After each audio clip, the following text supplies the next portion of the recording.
सो अभी हम transition elements कर रहे हैं। Transition elements that means D block elements, उनकी फिजिकल प्रॉपर्टीज देख रहे हैं। तो फिजिकल प्रॉपर्टी में अभी तक जो हमने देखा, हमने 3 प्रॉपर्टीज देखी।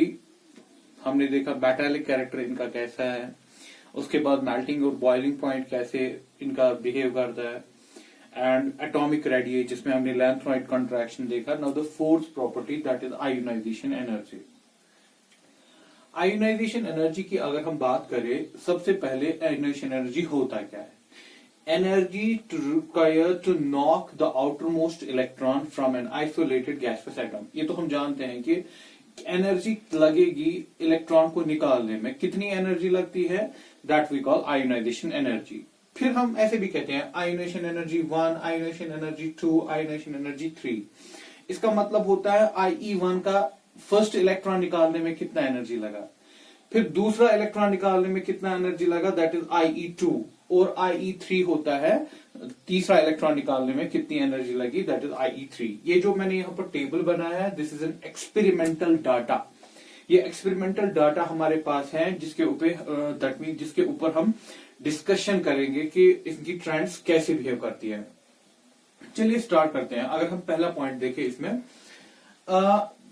ये 3D सीरीज है हमारे पास 3D, 4D, 5D सीरीज की बात होती है। तो हम फिलहाल यहाँ पर आयोनाइजेशन एनर्जी 3D की बात कर रहे हैं। Scandium, titanium, vanadium, chromium, manganese, iron, cobalt, निकल, कॉपर, जिंक। जरा आयोनाइजेशन एनर्जी 1 पे नजर डालिए। पहला का है 631, उसके बाद 656। तो यहाँ पर 650 दैट मीन्स 56 के बाद 50 कम हो रहा है, फिर बढ़ रहा है। 653, 717, 762, 758 नीचे कम हो गया, ठीक है ना। 736 और कम हो गया, फिर बढ़ रहा है। 745, 906। तो कहीं पर कम हो रहा है, जैसे कि यहां पर हमें लग रहा है कि ये यहां पर देखिए इसमें कम हो रहा है। पहले वाले केस में इसमें कम हो रहा है, यहां पर हमें लग रहा है कि यहां पर एक कम हो रहा है, फिर जाके और बढ़ रहा है। लेकिन जनरल की बात करेंगे पहले। सबसे पहले अगर आप देखोगे इस सीरीज में, या फिर इसकी बात 1 2 3 5 1 3 0 9 1 4 1 4, इंक्रीज, डिक्रीज, फिर इंक्रीज और फिर लास्ट में थोड़ा सा डिक्रीज। 2 3 9 3, 2 6 5 7, 8 3 3, 9 9 0, यहां पर इंक्रीज, फिर यहां पर थोड़ा सा डिक्रीज, यहां पर खाली डिक्रीज, फिर जाके फर्दर इंक्रीज हो रहा है इसमें, यहां पर थोड़ा सा डिक्रीज है। लेकिन जनरल में अगर बात करें, जनरल में मुझे लग रहा है कि इन जनरल हम ये कह सकते हैं कि there is increase in ionization energy, although कहीं कहीं पर डिक्रीज भी है। लेकिन इन जनरल की बात करें, पहला पॉइंट इसमें हम नोट करेंगे। In general there is increase in ionization energy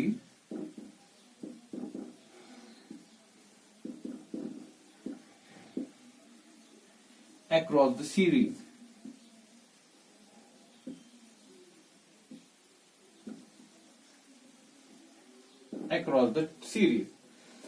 इसकी वजह obviously because of increase in effective nuclear charge।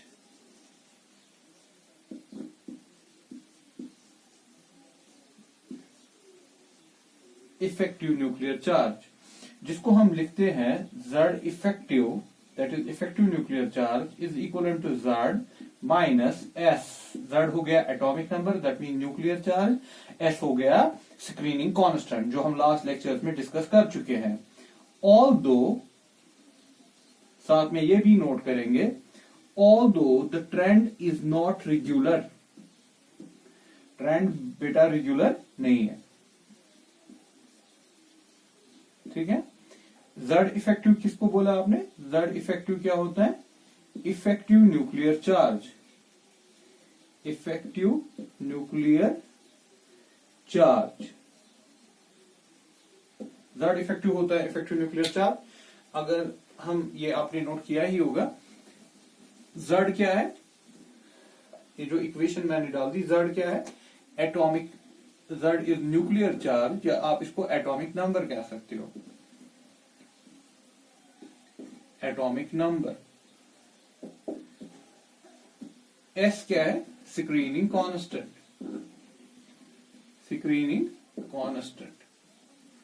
तो जनरल में ये यहीं पर नहीं, 3D सीरीज में या D सीरीज में ही नहीं, किसी भी जगह जब हम अक्रॉस द सीरीज चलते हैं ना, तो जनरल में यही होता है कि इफेक्टिव न्यूक्लियर चार्ज बढ़ता है। जैसे मैंने लास्ट में भी आपको कहा, इफेक्टिव न्यूक्लियर चार्ज होता क्या है? It is the net attraction. Effective nuclear charge होता क्या है? Net attraction by which nucleus can held it's outer most electron. जहां पर आपका न्यूक्लियस, एक एटम में ये जो न्यूक्लियस होता है, ये अपने बाहर वाले इलेक्ट्रॉन, न्यूक्लियस में प्रोटॉन्स होते हैं, ये अपने बाहर वाले इलेक्ट्रॉन को कितना अच्छे से खींच पाता है, that is effective nuclear charge. Net attraction by which nucleus can held it's outer most electron. अगर ये ज्यादा होगा तो अट्रैक्शन ज्यादा होगी, तो इसको निकालना मुश्किल होगा। दैट मीन अगर इफेक्टिव न्यूक्लियर चार्ज ज्यादा है तो आयोनाइजेशन एनर्जी भी ज्यादा होगा। दैट मीन इसको निकालना, इस इलेक्ट्रॉन को निकालना फिर मुश्किल है। तो इफेक्टिव न्यूक्लियर चार्ज से सीधे आयोनाइजेशन एनर्जी आता है कि अगर इफेक्टिव न्यूक्लियर चार्ज कहीं पर ज्यादा है तो आयोनाइजेशन एनर्जी भी ज्यादा होगा। इफेक्टिव, ये तो सीधी सी बात है। इफेक्टिव न्यूक्लियर चार्ज जो होता है, जितना इफेक्टिव न्यूक्लियर चार्ज ज्यादा होगा उतना आयोनाइजेशन एनर्जी भी ज्यादा होगा। अब हमने यहां पर लिखा क्या कि जनरल में हम देख रहे हैं एक्सपेरिमेंटल डाटा पे कि आयोनाइजेशन एनर्जी बढ़ रहा है, ऑल्दो कहीं कहीं पर डिक्रीज भी है, वो हमें दिख रहा है, लेकिन जनरल में लग रहा है कि बढ़ ही रहा है, चाहे फर्स्ट हो, सेकंड हो, थर्ड हो। इसकी वजह हमने क्या कही? Because of increase in effective nuclear charge. क्योंकि जब भी हम अक्रॉस द सीरीज चलते हैं तो इफेक्टिव न्यूक्लियर चार्ज बढ़ता है। इफेक्टिव न्यूक्लियर चार्ज क्या होता है? न्यूक्लियस कितना टाइटली हेल्ड कर रहा है, किसको? बाहर वाले इलेक्ट्रॉन को, कितना अच्छे से पकड़ रहा है बाहर वाले इलेक्ट्रॉन को। अब अगर इफेक्टिव न्यूक्लियर चार्ज ज्यादा है तो आयोनाइजेशन एनर्जी भी ज्यादा होगा, क्योंकि ज्यादा एनर्जी लगेगी फिर इलेक्ट्रॉन को निकालने में। ठीक, लेकिन साथ में ये भी कह रहे हैं although the trend is not regular, trend में रेगुलरिटी नहीं है, ट्रेंड में ऊपर नीचे कुछ चीजें हो रही है, वो तो है ही। इफेक्टिव न्यूक्लियर चार्ज क्यों बढ़ रहा है अक्रॉस द सीरीज? देखिए, इसके पीछे भी सीधी सी वजह है, ये भी लास्ट में भी मैं एक्सप्लेन कर चुका हूं। इफेक्टिव न्यूक्लियर चार्ज दो चीजों पे डिपेंड होता है, Z पे और S पे। Z हो गया एटॉमिक नंबर, S हो गया स्क्रीनिंग। जैसे जैसे आप अक्रॉस द सीरीज चलोगे ना, तो एटॉमिक नंबर तो बढ़ेगा, दैट मीन Z बढ़ेगा। जैसे कि स्कैंडियम का एटॉमिक नंबर 21, टाइटेनियम का 22, 23, 24, 25, 26, 27, 28, 29, एटॉमिक नंबर कंटिन्यूअसली बढ़ रहा है। दैट मीन Z कंटिन्यूअसली बढ़ रहा है ना, Z बढ़ रहा है। S का क्या हो रहा है? S होता है कि इलेक्ट्रॉन्स की वजह से स्क्रीनिंग। अब अगर एटॉमिक नंबर बढ़ रहा है, एटॉमिक नंबर का मतलब होता है प्रोटॉन भी बढ़ रहा है, इलेक्ट्रॉन भी बढ़ रहा है। प्रोटॉन हम दिखा रहे हैं एटॉमिक नंबर से, Z दिखा रहे हैं एटॉमिक नंबर से। दैट मीन जब हम यहां से यहां गए, Z बढ़ गया, क्यों? एटॉमिक नंबर बढ़ गया ना, दिख रहा है। S का क्या हुआ? हाँ भाई, इलेक्ट्रॉन तो बढ़ गए, लेकिन वो इलेक्ट्रॉन कहां जा रहे हैं? D में। जब इलेक्ट्रॉन D में जाता है तो उतना स्क्रीन नहीं करता, तो S भी बढ़ना चाहिए था, लेकिन S उतना बढ़ा नहीं। क्यों नहीं बढ़ा? क्योंकि जो ये आप इलेक्ट्रॉन्स ऐड कर रहे हो, ये कहां जा रहे हैं? ये D ऑर्बिटल में जा रहे हैं। D ऑर्बिटल की जो स्क्रीनिंग होती है वो कम होती है। तो ओवरऑल Z बढ़ गया, लेकिन S उतना नहीं बढ़ा। तो इस Z इफेक्टिव का क्या होगा? ये तो इसको प्लस टर्म ये है ना, तो ये तो इस पे सीधे डिपेंड है, इसका बढ़ना, इसका बढ़ना। ठीक है, तो S इतना यहां पर बढ़ा नहीं। देखिए, तो हम शॉर्ट में कहेंगे कि जब हम स्कैंडियम से जिंक तक गए, Z बढ़ गया, एटॉमिक नंबर बढ़ गया, स्क्रीनिंग भी बढ़नी चाहिए थी इलेक्ट्रॉन्स की वजह से, क्योंकि इलेक्ट्रॉन नंबर भी बढ़ता है, लेकिन वो उतनी बड़ी नहीं। क्यों? क्योंकि इलेक्ट्रॉन कहां जाते हैं? D में। जब D में जाते हैं तो वो उतना स्क्रीन नहीं करते हैं, तो S उतना बढ़ा नहीं, Z अच्छा खासा बढ़ा, तो उसका मतलब Z इफेक्टिव बढ़ गया। जब Z इफेक्टिव बढ़ गया तो ऑब्वियसली आयोनाइजेशन एनर्जी को बढ़ना है। तो ये तो हमने जनरल रीजन दिया इस पॉइंट का, लेकिन साथ में ये है the trend is not regular, trend regular नहीं है। अब अगर बोर्ड में देखें, बोर्ड में इसमें क्वेश्चन अगर आयोनाइजेशन एनर्जी पे उसको देना होगा तो वो आपको इसी चीज पे पकड़ेगा, बोलेगा कि ट्रेंड क्यों रेगुलर नहीं है। ऐसा देखा गया है कि ऐसे क्वेश्चन आ सकता है। आपको पूछा, आप बता रहे हो कि there is increase in effective nuclear charge, आपने बताया कि आयोनाइजेशन एनर्जी बढ़ा, ठीक है, बढ़ गया, लेकिन ट्रेंड जो आप कह रहे हो कि रेगुलर नहीं है, इसके पीछे वजह क्या है? ठीक, पहले इसका स्टेटमेंट नोट कीजिए, क्योंकि बोर्ड में क्वेश्चन आ सकता है, तो इसका स्टेटमेंट नोट कीजिए कि आपको लिखना क्या है उसको, अगर ट्रेंड क्यों रेगुलर नहीं है, फिर हम इसको समझने की कोशिश करेंगे। The irregular trend, second point इसका, the irregular trend in the first ionization energy, ज्यादा तो फर्स्ट आयोनाइजेशन एनर्जी में ज्यादा irregularity, in the first ionization energy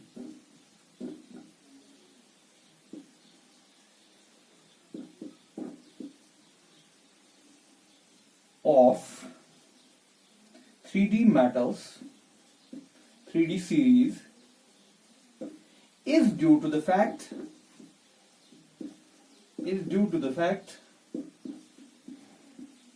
that the removal of electrons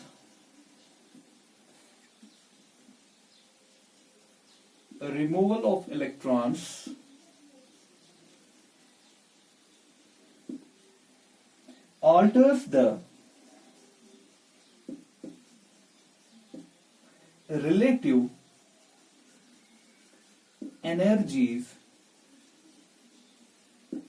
of 3D and 4s orbitals. Thus, there is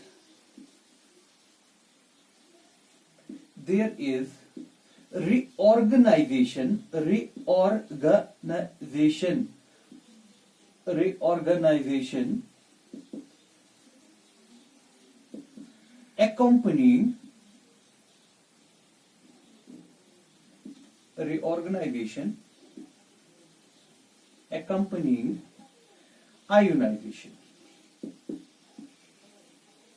यहां पर लिखिएगा there is reorganization of energy, या reorganization energy, यहां पर हम लिखेंगे साथ में इसको energy accompanying ionization.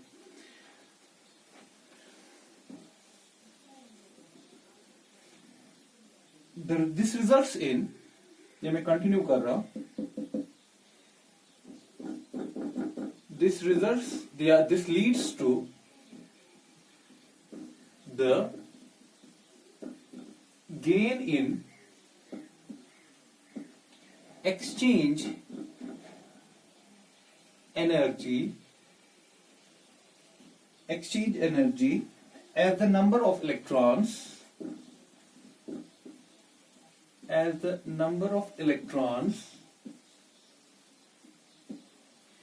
increases in DN configuration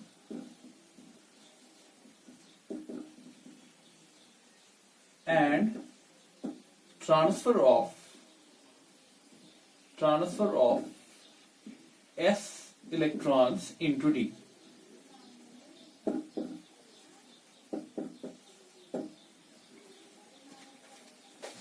ये आपको रीजन लिखना है कि अगर आपको पूछेगा, और मोस्ट एक्सपेक्टेड अगर आपको आयोनाइजेशन में क्वेश्चन पूछना होगा बोर्ड में, तो वो यही होगा कि आपको पूछेगा क्यों ट्रेंड इरेगुलर ट्रेंड क्यों है, आयोनाइजेशन एनर्जी क्यों इरेगुलर ट्रेंड दिखाती है सीरीज में, 3D सीरीज में।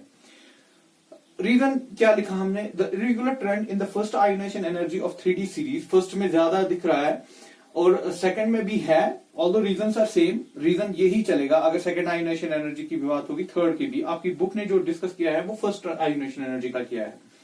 The irregular trend in the first ionization energy of 3D series is due to the fact, क्यों हो रहा है आपके, is due to the fact that the removal of electrons alters the relative energies of 3D and 4s orbitals. thus there is reorganization energy, word आ रहा है कौन सा, reorganization energy accompanying ionization। That mean जब आप ionisation के लिए जा रहे हो वहां पर एक और चीज हो रही है जिसको आप बोलते हो क्या, reorganization energy। This leads to, इससे क्या होता है, this leads to the gain in exchange energy. इसमें एक और चीज इन्वॉल्व हो जाती है जिसको हम एक्सचेंज एनर्जी कहते हैं, जो ज्यादा कहां पर होता है, जब ज्यादा डी इलेक्ट्रॉन्स भरे जाते हैं। इसमें डी में एक इलेक्ट्रॉन है, इसमें 2 3 4 5 ऐसे, दैट मीन जब आप ऐसे चलोगे ना तो डी में ज्यादा इलेक्ट्रॉन्स भरते हो ना, तो एक्सचेंज एनर्जीज का इन्वॉल्वमेंट ज्यादा होता है, जो मैं अभी दिखाऊंगा क्या मतलब हो गया। और transfer of S electrons into D, वो भी मैं समझा रहा हूं। आप इस पॉइंट को नोट कीजिएगा पूरा, ये पॉइंट है क्या। देखिए ये हमें क्या बता रहा है।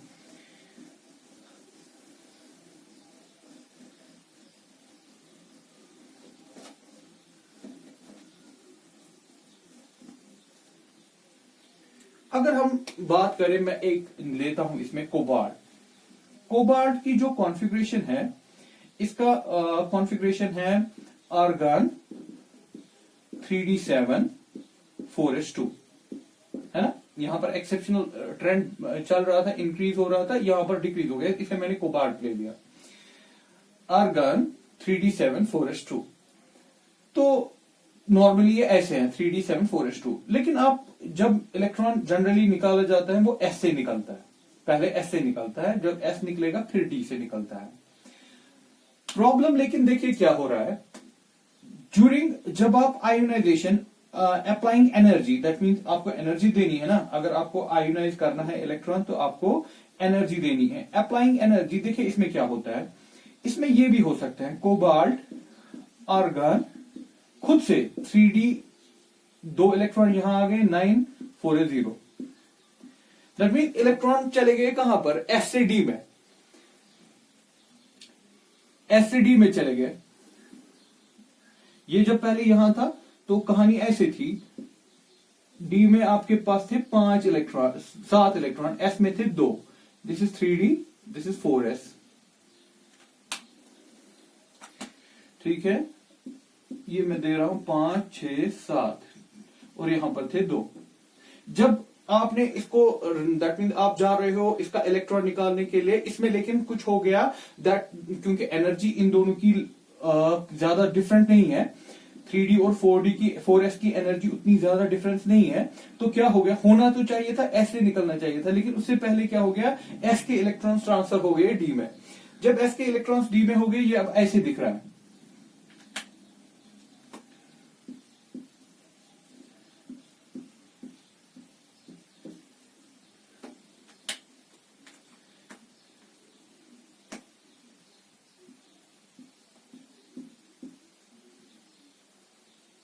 ये 2 इलेक्ट्रॉन्स भी यहां आ गए, ठीक। तो इसकी वजह से क्या हुआ, ये था ऐसे, लेकिन ड्यूरिंग जब आप क्या बोल रहे हो, जब आप इसमें एनर्जी दे रहे हो, आप इलेक्ट्रॉन निकालने जा रहे हो, इसमें हो गया कि एस और डी के इलेक्ट्रॉन आपस में आराम से ट्रांसफर हो सकते हैं, क्योंकि इनकी एनर्जी गैप जो है बहुत कम है। तो ये जब यहां ट्रांसफर हो गया, देखिए इससे फर्क क्या हुआ, जब ये ऐसे था, ये इलेक्ट्रॉन इस इलेक्ट्रॉन के साथ एक्सचेंज हो सकता है, देखिए ये भी पेयर्ड अपवर्ड, दैट मीन इसका स्पिन अप, इसका स्पिन अप, इसका स्पिन अप, अनपेयर्ड है, ये आपस में एक्सचेंज कर सकते हैं। ये इलेक्ट्रॉन इसके साथ आपस में एक्सचेंज आराम से कर सकता था, ऐसे ही दैट मीन ये इलेक्ट्रॉन इन दोनों के साथ आपस में एक्सचेंज कर सकता है। ये वाला इलेक्ट्रॉन जो है ये इसके साथ एक्सचेंज कर सकता है, ठीक है ना। तो कितने एक्सचेंज हैं, एक एक्सचेंज ये इसके साथ कर सकता है, ये दूसरा एक्सचेंज, ये तीसरा एक्सचेंज। जितना एक्सचेंज ज्यादा हो सकता है उतना स्टेबलाइजेशन ज्यादा होता है। अब जब ये इलेक्ट्रॉन 4s से d में चला गया, अब इस इलेक्ट्रॉन एक ही अनपेयर्ड बचा ना, ये किसी के साथ यहां पर एक्सचेंज कर सकता है, नहीं, ये इसके साथ एक्सचेंज नहीं कर सकता है। तो इसकी एक्सचेंज करने की जो कैपेबिलिटी थी वो कम हो गई ना, तो ये अपने आप को अब उतना ज्यादा कंफर्टेबल फील नहीं कर रहा है, ये चाह रहा है कि इसका इलेक्ट्रॉन निकल जाए। अगर इसका एक इलेक्ट्रॉन निकल जाएगा ना तो क्या होगा, तो ये ऐसे बन जाएगा, जब इसका एक इलेक्ट्रॉन अगर आप इसने लॉस किया,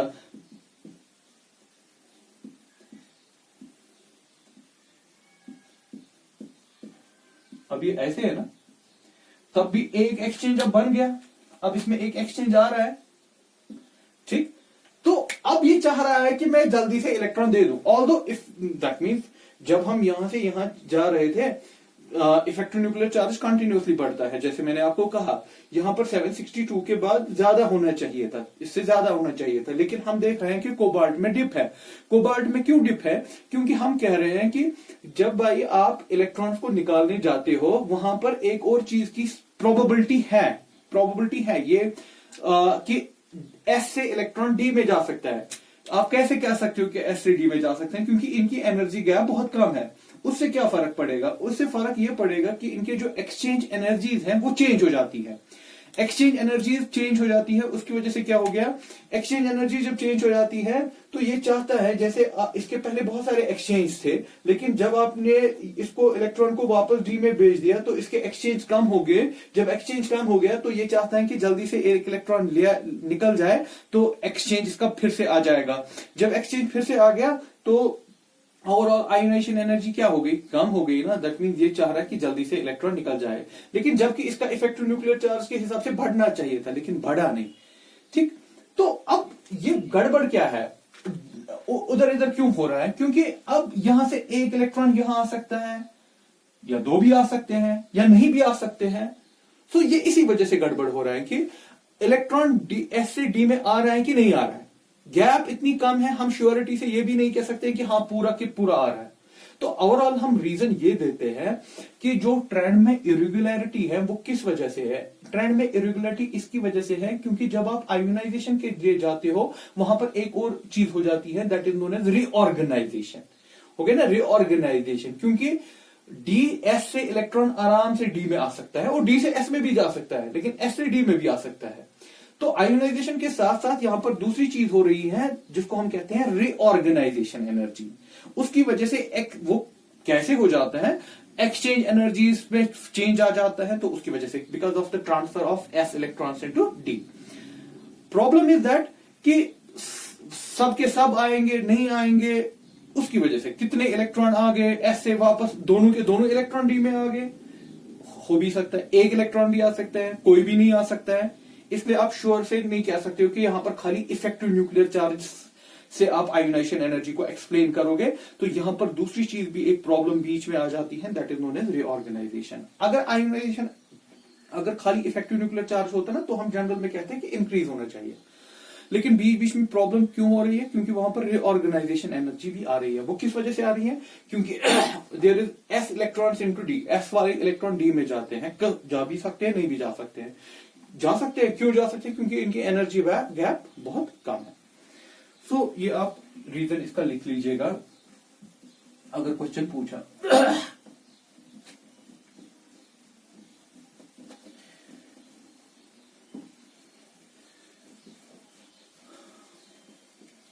चलिए आप कॉम्पिटिटिव एग्जाम्स के लिए देखते हैं कि क्या क्या आपको आयोनाइजेशन एनर्जी से पूछ सकता है। क्रोमियम, क्रोमियम अगर इस हिसाब से देखें, इसका 631, 656, इसका 650, 653 इसका कम है ना। अगर यहां पर देखें सबसे कम तो मुझे इसी का लग रहा है 653, इसका कम हो गया यहां पर, फिर जाके फिर से इंक्रीज हो रहा है। तो यहां पर हम एक पॉइंट नोट करेंगे, क्रोमियम शोज, साथ में ये भी कीजिएगा, लो ionization energy first, shows low ionization energy first. क्यों बेटा ऐसा क्यों हो गया?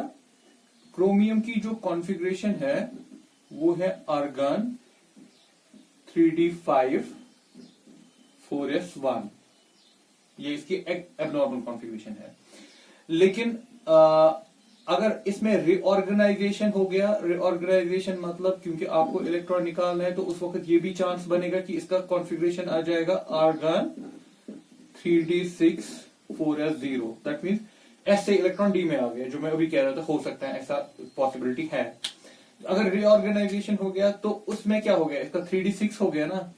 3d6 5 जब होता है तो ये हाफ फिल्ड होता है। हाफ फिल्ड मतलब स्टेबिलिटी, तो ये चाहेगा tends to lose electron easily, ये इलेक्ट्रॉन लूज करना चाहेगा इजीली। क्यों?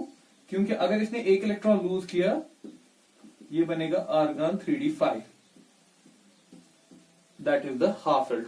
5 मतलब याद है आपको, जब कहीं पर D5 हाफ फिल्ड होता है stable, D10 completely filled stable, ठीक है ना। अगर डी जीरो हो गया किसी वजह से, वो भी डी जीरो सर निकल कुछ नहीं है, दैट इज ऑल्सो स्टेबल, क्योंकि फिर वो तो नोबल गैस कॉन्फ़िगरेशन को जाएगा अचीव करने।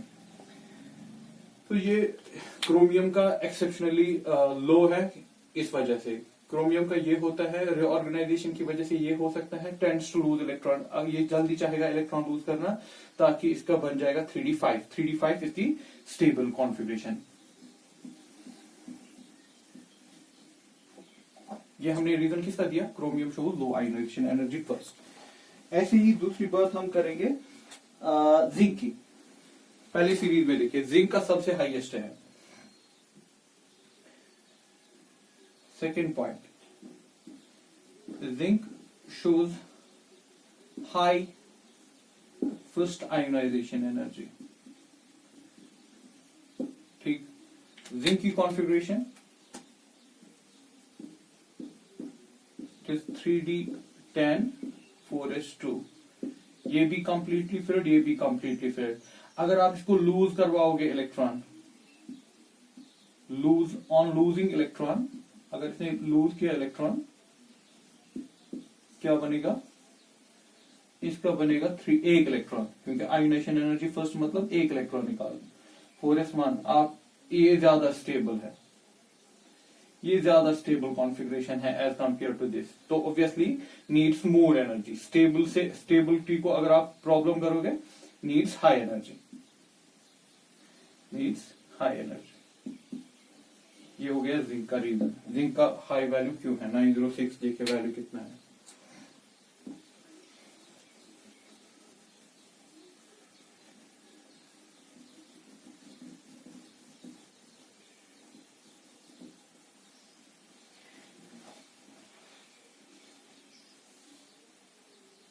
आयोनाइजेशन एनर्जी 2, क्रोमियम और कॉपर की देखिए। हाई क्रोमियम और कॉपर की आयोनाइजेशन एनर्जी वैल्यूज, क्रोमियम का 1592, यहां बढ़ रहा था 1419, ये हाईएस्ट वैल्यू इसका यहां पर, फिर जाके डिक्रीज है, फिर जाके फिर से इंक्रीज हो रहा है। 1592 ये हाईएस्ट वैल्यू है क्रोमियम का, और यहां पर सबसे हाईएस्ट वैल्यू मिल रहा है कॉपर का। तो हम जा सकते हैं ना, यहां पर रीजन लिख सकते हैं, ये पॉइंट निकाल सकते हैं, chromium and copper shows high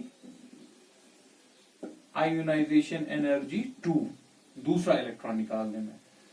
जरा देखिए इसके पीछे रीजन, क्रोमियम की कॉन्फ़िगरेशन है, नॉर्मल कॉन्फ़िगरेशन है इसका 3d5।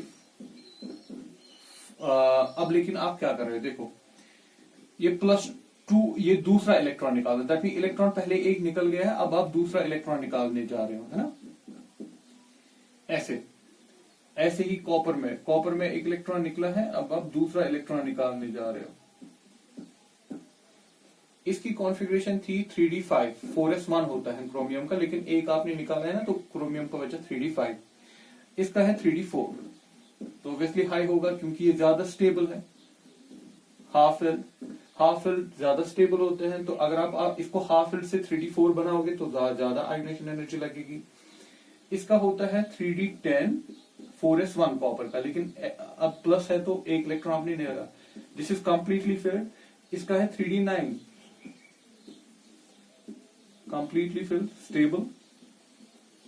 तो ऑब्वियसली अगर आप स्टेबिलिटी को खराब करोगे तो आपको ज्यादा एनर्जी चाहिए, ज्यादा एनर्जी मतलब हाई आयोनाइजेशन एनर्जी। तो ये हो गया इनका reason, chromium and copper shows high ionization energy because of stability से अनस्टेबिलिटी की तरफ जा रहे।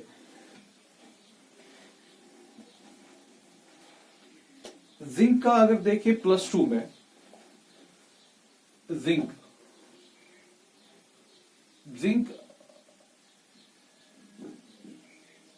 देखिए कॉपर इंक्रीज हो गया, फिर जाके बहुत डिक्रीज हो गया 1734।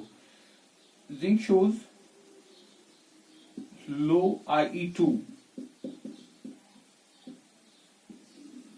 क्यों, जिंक प्लस को कन्वर्ट कर रहे हो जिंक 2+, इसका 3d10 4s1, ठीक है ना। एक्चुअली होता है जिंक का 3d10 4s2, वो बहुत स्टेबल था, लेकिन अब आपने एक तो निकाल दिया है, दैट इज 3d10 4s1। अब क्या बन रहा है 3d10 दैट मीन अब इसमें s की तो प्रॉब्लम ही नहीं, s तो एम्प्टी हो गया। This is more stable. तो उस बेसिस पे आपने कहा कि आयोनाइजेशन एनर्जी कम है, क्योंकि अगर आप स्टेबिलिटी की तरफ जा रहे हो तो आपको कम एनर्जी चाहिए, तो कम आयोनाइजेशन एनर्जी चाहिए, that is zinc shows low ionization energy 2।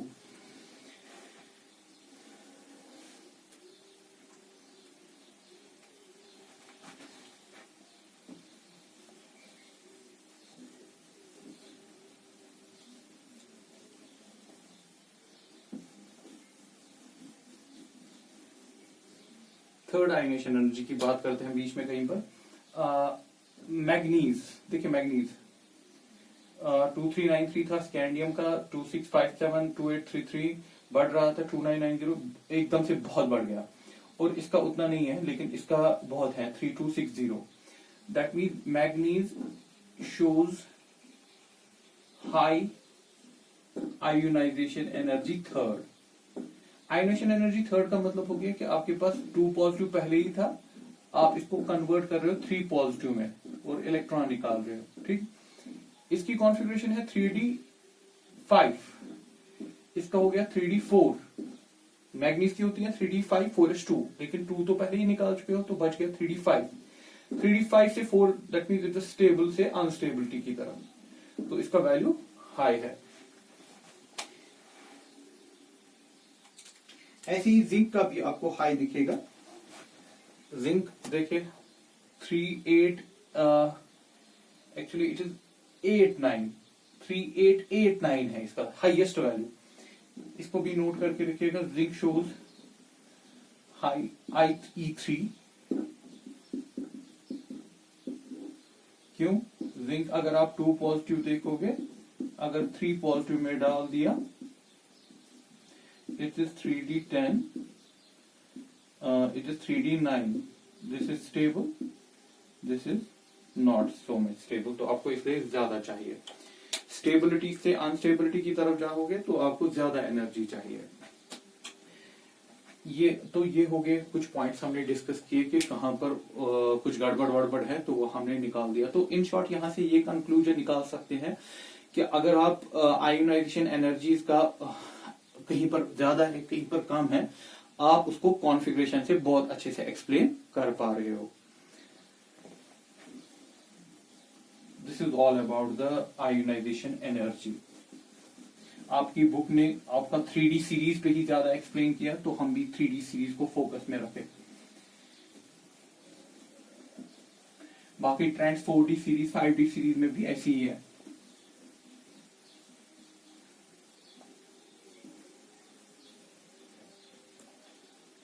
Now the next thing, oxidation state. Next property, fifth one, oxidation state.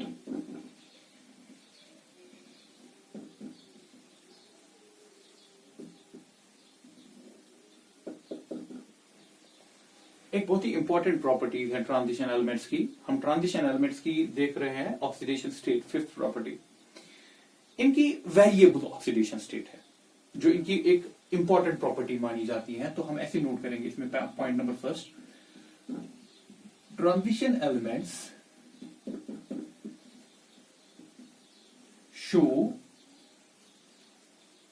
shows variable oxidation states,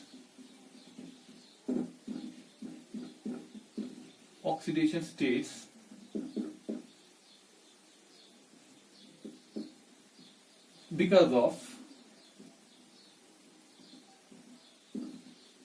of the participation of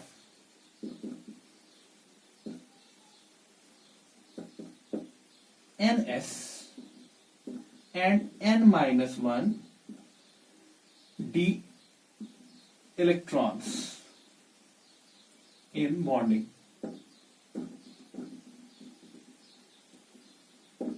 As their energy gap is less.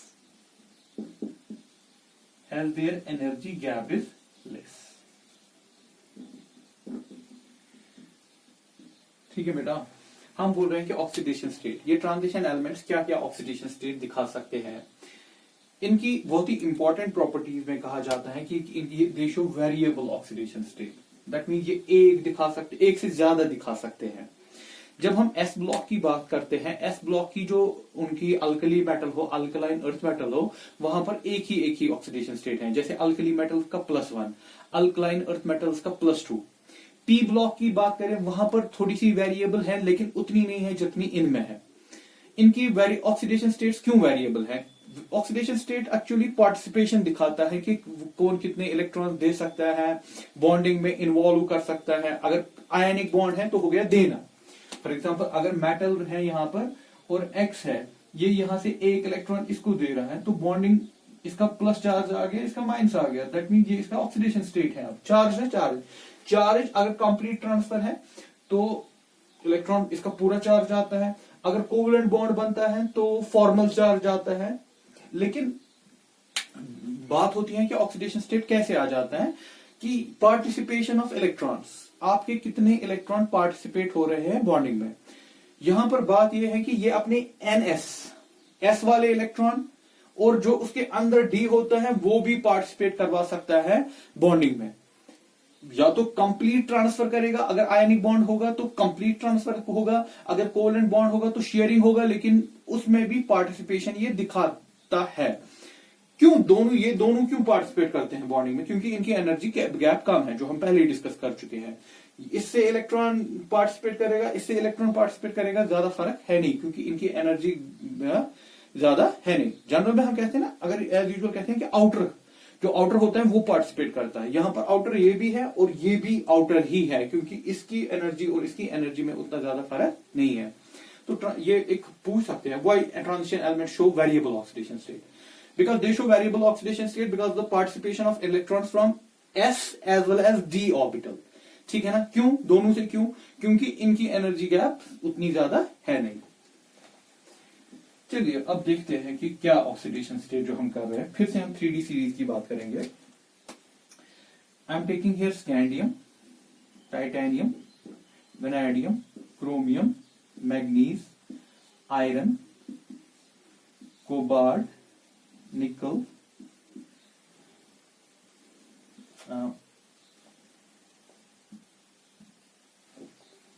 चलिए इसको, ये point तो आपने note किया होगा, यहां पे ही बनाते हैं इसको। Scandium, titanium, vanadium, chromium, manganese, iron, cobalt, निकल, कॉपर, जिंक। इसका कॉन्फ़िगरेशन है 3D1 4s2। इसका कॉन्फ़िगरेशन है 3D2 4s2, 3D3 4s2। Abnormal configuration 3D5 4s1, 3D6 5 4s2, 3D6 4s2, 3D7 4s2, 3D8 4s2। इसका एबनॉर्मल कॉन्फ़िगरेशन 3D9 10 4s1। इसका हो गया 3D10 4s2। अब अगर ऑक्सीडेशन स्टेट्स की बात करें, स्कैंडियम दिखाता है जनरल में +3। इसकी एक ही ऑक्सीडेशन स्टेट है, ऑल्दो ट्रांजिशन एलिमेंट है +3। इसका एक ही स्टेबल है, दैट इज +3।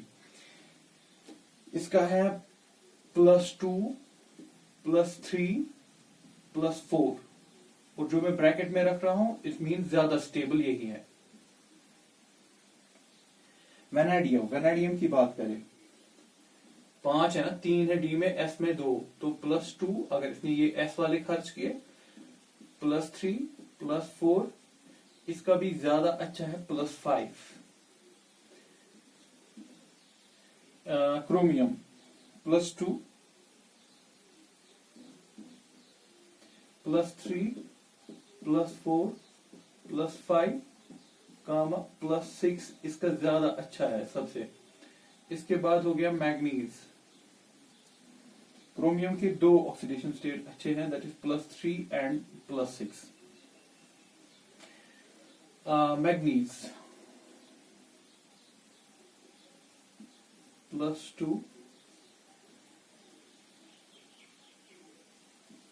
+3 +4 +5 +6, इसमें टोटल 7 है। +6 +2 और +7 इसका बहुत अच्छा है, जो हमने पैरेंथेसिस में रखा, ब्रैकेट्स में रखा। आयरन का है +2 इसका अच्छा है, +3 इसका अच्छा है, ये +4 दिखा सकता है, लेकिन +6 भी दिखा सकता है। बहुत ही कम कंपाउंड्स हैं जहां पर ये +4 +6 में है, ज्यादातर इसकी +2 या फेरिक या फेरस, +2 +3। कोबाल्ट +2 +3 और +4 दिखा सकते हैं, लेकिन ज्यादा स्टेबल +2 +3। निकल +2 +3 +4 भी दिखा सकता है, लेकिन फिर वही प्रॉब्लम, +2 +3 ज्यादा स्टेबल, +1 लेकिन ज्यादा स्टेबल +2। जिंक +2। देखिए बेटा, सबसे पहली बात, अगर आप देखोगे ट्रांजिशन एलिमेंट्स में वेरिएबल ऑक्सीडेशन स्टेट्स हैं, दिख रहा है। हाँ, स्कैंडियम में नहीं है, स्कैंडियम में एक ही है। जिंक को हम टिपिकल ट्रांजिशन एलिमेंट मानते ही नहीं है। स्कैंडियम में +3 ऑक्सीडेशन स्टेट है, तो स्कैंडियम एक ऐसा 3D एलिमेंट है जिसमें वेरिएबल ऑक्सीडेशन स्टेट नहीं है। इसके बारे में मैं नहीं कह रहा हूं, ऑल्दो इसमें भी एक ही है, लेकिन इसके बारे में मैं नहीं कह रहा हूं क्योंकि इसको हम टिपिकल ट्रांजिशन एलिमेंट कहते भी नहीं है।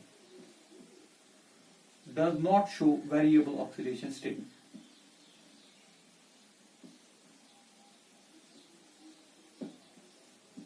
OS oxidation state does not show variable oxidation state। अब अगर बात हो, देखिए इसमें S में 2 थे, D में 1 बचा था। अगर ये S की 2 देता, D में खाली 1 बचा था, इसने सारा खाली कर दिया। खाली करना भी स्टेबिलिटी होता है, तो ये जनरल में चाहता है कि मैं खाली कर दूं, तो इसने सारा खाली कर दिया। आप देखिए, अगर आपने टाइटेनियम में से 2 निकाले तो +2, दैट मीन S में से 2 निकले हैं, D में 2 है। फिर लेकिन वो स्टेबल नहीं है, क्योंकि मैंने कहा जो मैं ब्रैकेट्स में यहां पर लिख रहा हूं वो स्टेबल है। ब्रैकेट्स वाले जो दिखा रहा हूं, ब्रैकेट्स मतलब stable oxidation state, stable oxidation state. +4 stable ज्यादा है, दैट मीन +4 कब, दैट मीन इसने सारा खाली कर दिया। +5 कब, इसने सारा खाली कर दिया। +3 कब, यहां पर देखें क्रोमियम में +3 भी स्टेबल है, +6 भी, बाकी भी देख, टोटल इसमें 6 इलेक्ट्रॉन है।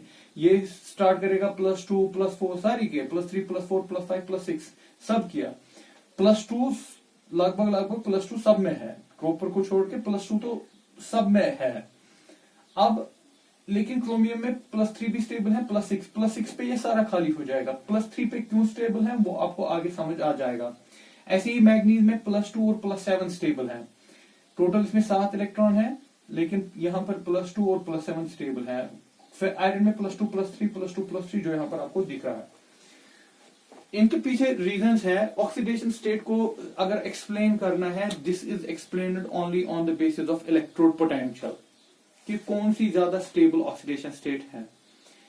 किसी में आपने क्रोमियम में, इनका तो सीधे समझ आता है, +3 +4, इसका तो मैं ये ब्रैकेट्स में ही रख दूं, +3 +4, इसका तो एक ही है, +3 +4 +5, ये ज्यादा स्टेबल है। +6 +7, ये जो हायर ऑक्सीडेशन स्टेट है ये स्टेबल इसलिए दिखता है क्योंकि इस पे ये कंप्लीट खाली हो जाएगा। जब कंप्लीट खाली हो जाएगा वो भी स्टेबिलिटी, D0 कॉन्फ़िगरेशन आ जाएगी, वो भी एक स्टेबिलिटी होती है, क्योंकि इनका नोबल गैस कॉन्फ़िगरेशन इससे अचीव हो जाएगा, है ना। आप कहते हो ना ऑर्गन 3D2 4s भी गया, D भी गया, सारा आपने खाली कर दिया, तो इसने ऑर्गन की कॉन्फ़िगरेशन अचीव की, that means stability.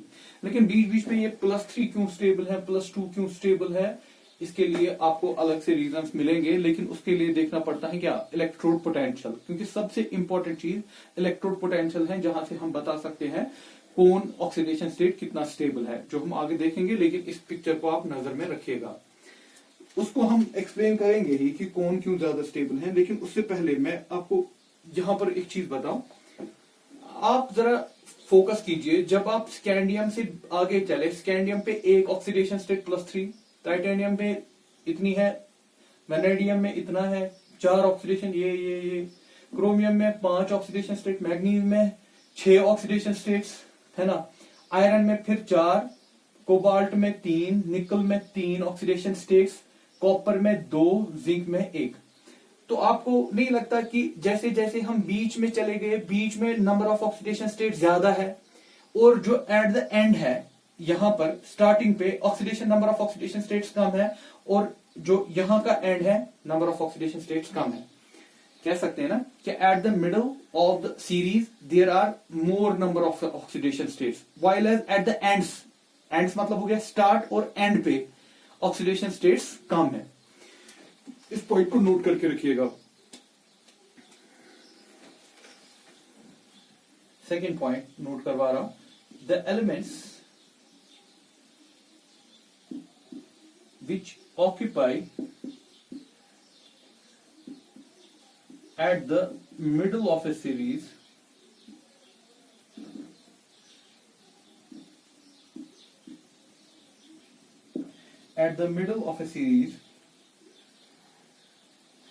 shows maximum number of oxidation state,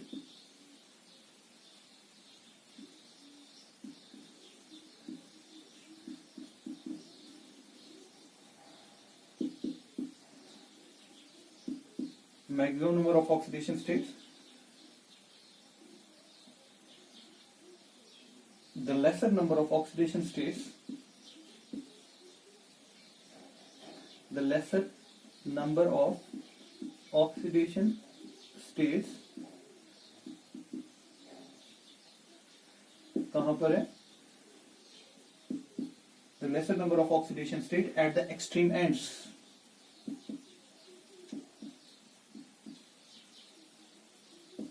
at the extreme ends, because too few electrons to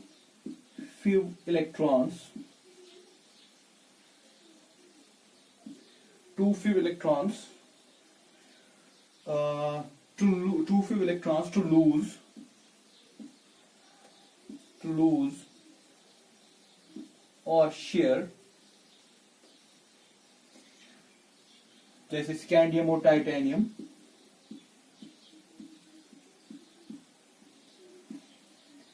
at the start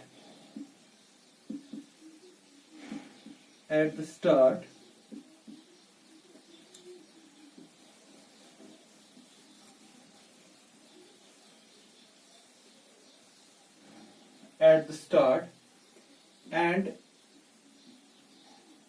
two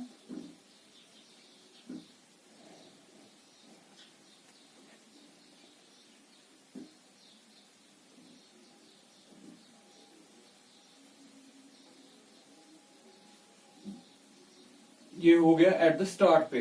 लेकिन प्रॉब्लम क्या है, too many electrons are paired at the end. देखिए मतलब, चलिए मैं scandium लेता हूं, ठीक। स्कैंडियम के पास कितनी है configuration, 3d1 4s2। 3d1 4s2 मतलब हो गया कि इसके अवेलेबल इलेक्ट्रॉन्स s में 2 है, d में 1 है, +3। ये +3 मतलब ये तीनों के तीनों इलेक्ट्रॉन दे सकता है। मैग्नीज की बात करेंगे, इट इज 3d5 4s2।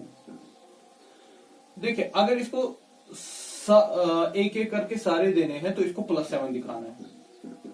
+7 का मतलब हो गया कि इट्स नॉट ए, तो कोई चीज +7 तक जा ही नहीं सकता। +7 मतलब कंप्लीट 7 इलेक्ट्रॉन किसी को देने, it's not possible.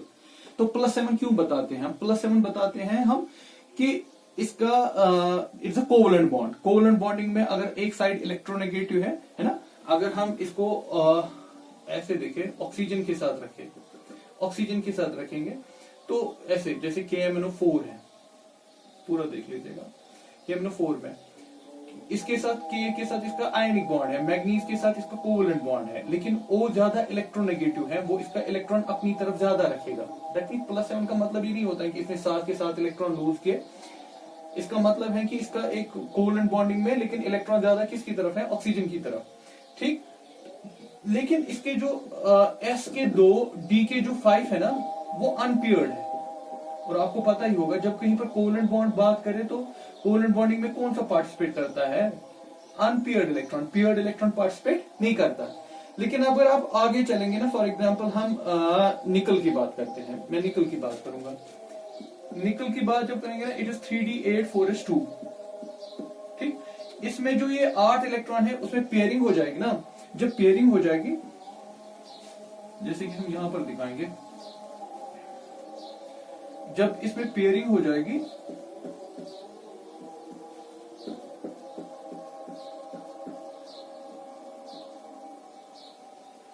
(3d8 4s2) निकल में, चलो 2 इसने दे दिया आयनिक बॉन्ड की वजह से, ऐसा मानते हैं 2 दिए इसने आयनिक बॉन्ड की वजह से। लेकिन फिर अगर इसको ये भी देने हैं तो ये तो पेयर्ड है, पेयर्ड तो इन्वॉल्व नहीं होता कोवेलेंट बॉन्ड में, तो खाली इसके लिए फिर बॉन्डिंग के लिए अवेलेबल ये 2 इलेक्ट्रॉन्स हैं। अगर हम माने भी कि ये 2 इसने आयनिक में दे दिए, लेकिन अगर इसको फिर सारे के सारे देने हैं, सारे के सारे ये आयनिक में नहीं दे सकता है, इसको फिर कोवेलेंट भी दिखाना है।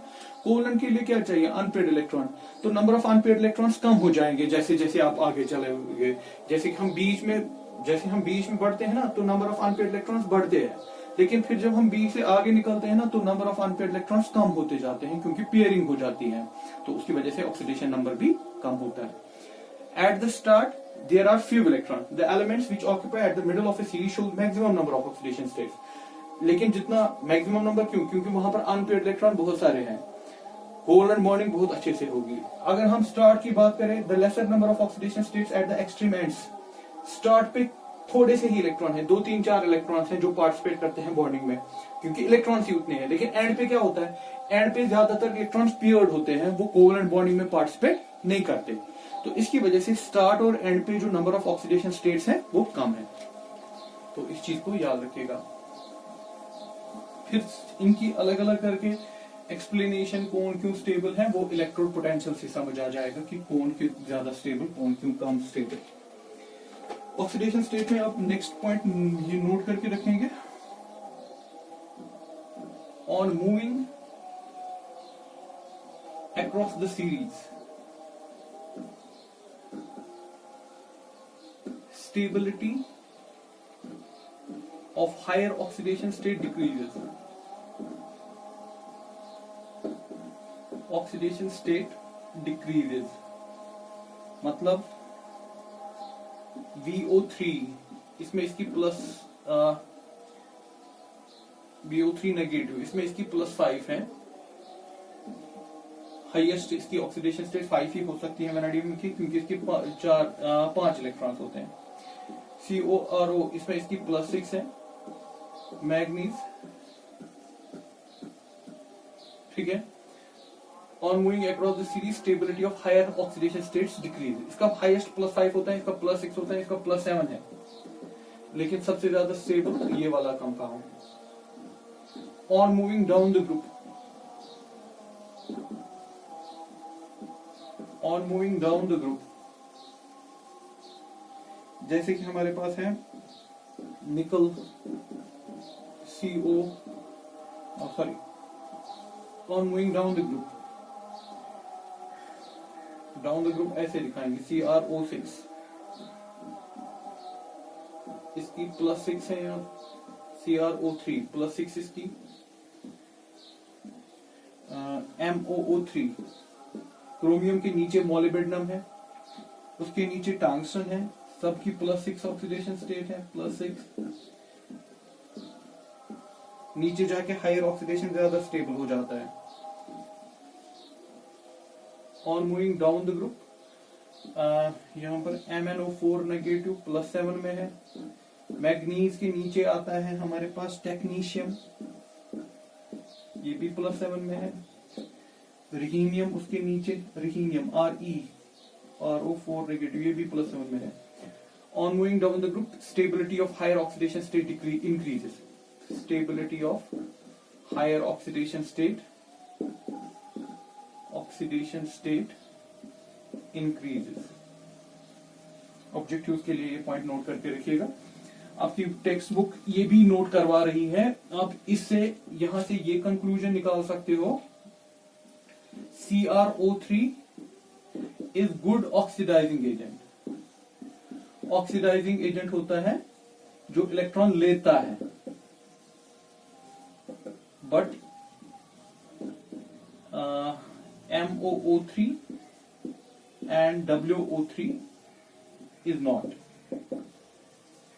ये अच्छा ऑक्सीडाइजिंग एजेंट है, दैट मीन ये स्टेबल नहीं है, क्योंकि ये इलेक्ट्रॉन चाहता है कि मैं ले लूं। ऑक्सीडाइजिंग एजेंट होता है जो इलेक्ट्रॉन चाहेगा लेना, जो हम आगे हमें ये चीजें एक्सप्लेन करना है, लेकिन यहां पर भी नोट करके रखिएगा।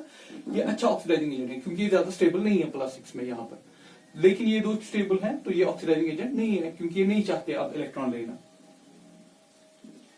जीरो ऑक्सीडेशन स्टेट्स भी दिखाते हैं transition elements. Zero oxidation state जो मैं आपको मेटल कोऑर्डिनेशन कॉम्प्लेक्स में बता चुका हूं, आपने बहुत सारे कॉम्प्लेक्स ऐसे देखे जहां पर कार्बोनिल के साथ होता है, FeCO5 जो कोऑर्डिनेशन कॉम्प्लेक्सेस हमारे पास हैं, वहां पर जब कार्बोनिल के साथ होता है, जिनको हम पाई एसिड्स भी कहते हैं, वहां पर इनकी जीरो ऑक्सीडेशन स्टेट होती है मेटल की, zero oxidation states of metal. So this is all about oxidation. अब कोई ऑक्सीडेशन स्टेबल क्यों, कोई ऑक्सीडेशन स्टेट क्यों नहीं स्टेबल, उसके लिए इलेक्ट्रोड पोटेंशियल पे जाना पड़ेगा, जो हमारा नेक्स्ट लेक्चर होगा।